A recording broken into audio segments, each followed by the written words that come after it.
What's going on, everyone? This is Q here with you with another episode of Viewpoint Asia. So today, everyone, I have another guest for you today. But in order to get there, we're gonna have to climb those stairs right behind me and to go see Guanyin first. So I hope you guys don't mind that we take a little trip first to go see Guanyin before we go and see our next guest for you today. So why don't you guys come with me and let's go climb these stairs to go see our next special guest.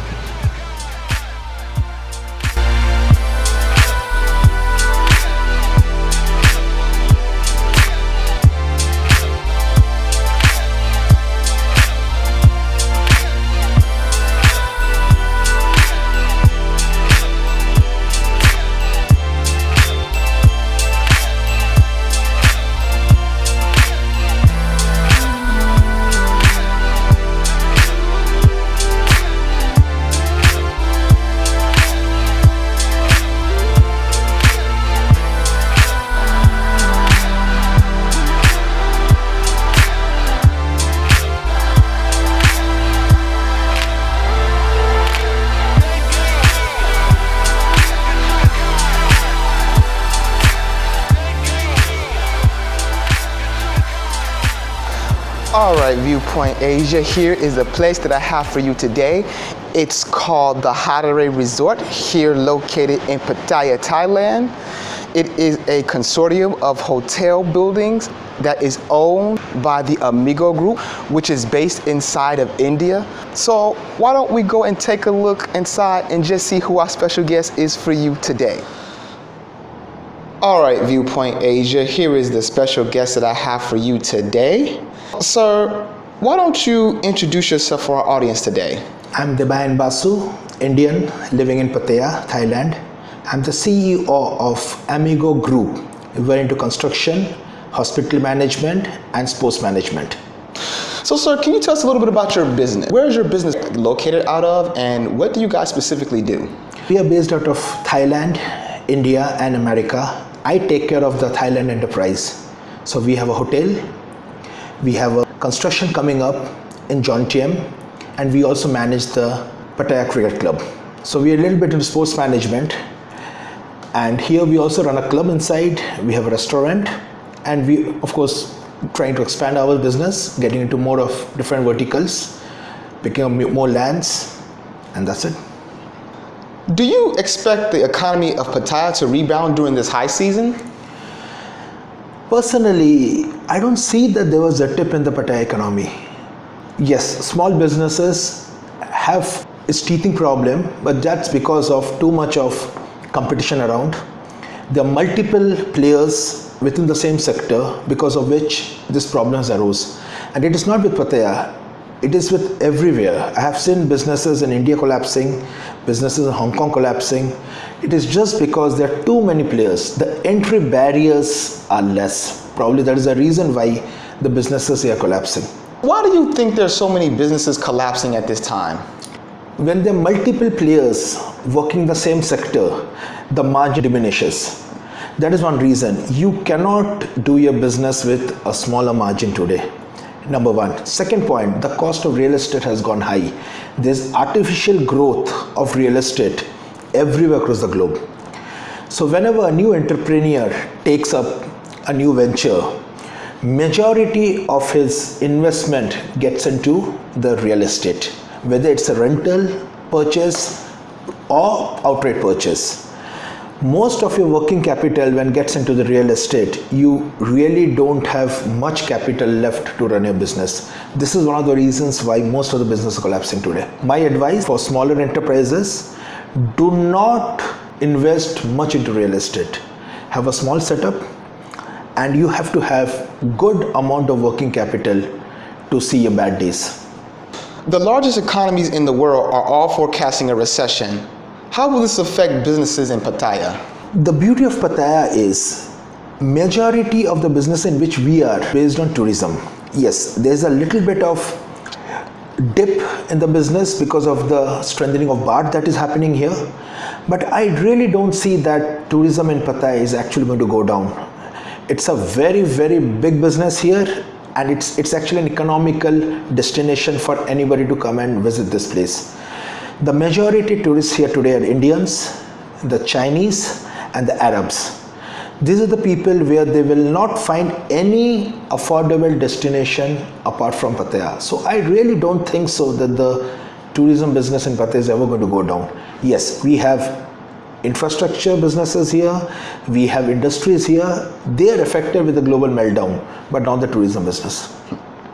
Since I have been to Pattaya, I have noticed a remarkable number of business closures, including the Eurostar restaurant and hotel.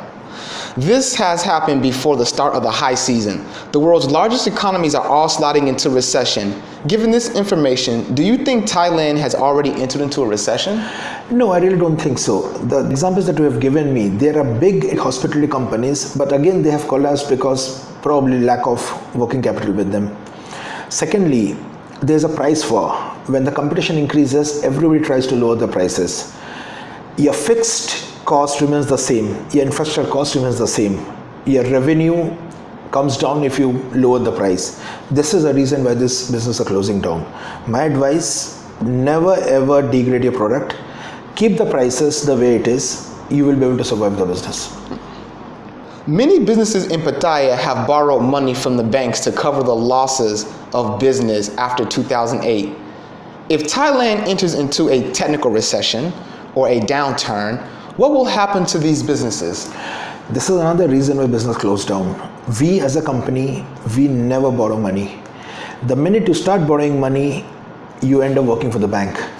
If you see the examples across the globe, all big companies are into huge debts. Yeah, first you borrow money from the bank, then you start borrowing money from the public, you get into private equity mode, and then the loop keep continuing. This doesn't happen.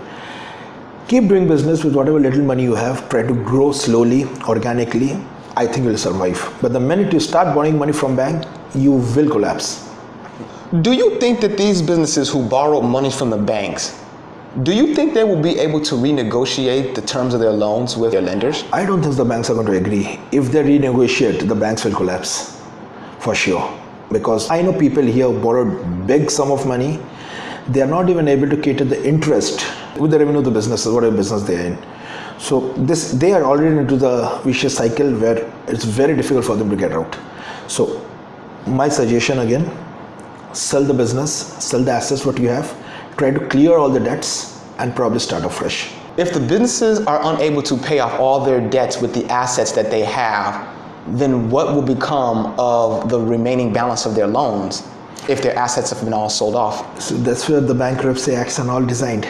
Once they're broke, they really cannot do anything about it. With all the businesses who have leveraged up with borrowed money from the banks, what do you think will happen to the people of Thailand who work for these companies that have borrowed money from the banks? Oh, that should not be a problem because new businesses are all opening up every day. Thailand has got very liberal policies of opening up a company here, doing business here. It is not very difficult for any entrepreneur to come and do business here. Coming back to the employees, yes, it's always difficult for an employer to find a new job and go. But I don't think so in a place like Pattaya. I will be specific to Pattaya. Opportunities are plenty for the employees. Recently, India was in the news for a declining auto market with about 200,000 job losses in 3 months and another 1 million jobs at risk over the next several months. In your opinion, what do you think is the cause of the decline in the auto sector in India?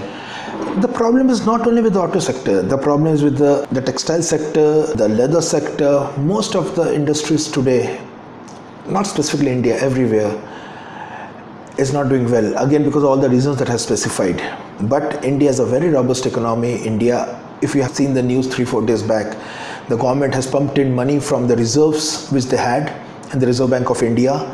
So the governments are working really hard to get out of this trouble, and I don't think so that this is going to be long. It's only a temporary phase. Every economy, every country in the world goes through this phase, but with the kind of administrator that we have today in India, the kind of government that's running, I don't think this is this is just a present stage where things will come out fast. You think this is a small bump or a small little... It is not a small bump, yes. Whenever you're talking about manufacturing sector, specifically to any country, it is also related to the countries around you. Now, the automobiles are getting exported from India. There's a dip in the demand outside India.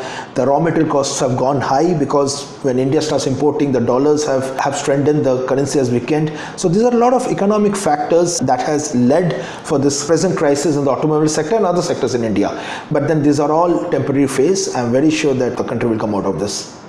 Do you think the United States devaluing the value of the dollar will have an effect on industries inside of India? No, I really don't think so. Even if the dollars are devalued, they will not have a major problem with that because, again, it's a very robust economy and multiple sectors, multiple economies are dependent on the Indian economy. So that's really not going to affect India much.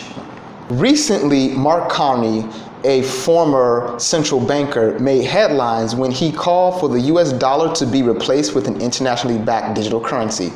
What are your thoughts on this? There are a lot of companies who are trying to do this. Digital currency is definitely future, but that's going to take time. It's not going to happen so easily. Even India is trying to digitalize a lot of its transactions. It is taking time because people are still not very customized with digitalization using a cell phone, especially with economies like India, China. It will definitely take time, but yes, that's the future. How do you feel about your currency being 100% digital and not physical? Yes, I would love to have that happening soon because your wallet on the phone or electronically is always an easier tool to handle. But then again, we need to see how robust the technology will be to handle this. India has actually gone digital over the last 4-5 years. But then being such a huge economy, it is taking time for everybody to get accustomed to it. How will the decision to move India into a digital form of currency affect the savings of the people of India? If the technology is robust, if it penetrates, because again, 70% of the people in India lives in rural belt. So if the technology expands here, there are companies like Reliance who have majorly investing into digitalization. This is going to soon happen. It will take some time, but probably in the next decade we'll see things changing. My final question for you, sir. What are your views on gold and silver? Commodities are definitely a good investment tool. Gold, personally, I don't believe in investing in gold, but my wife does. So, I think she will be the right person to talk about it. Yeah.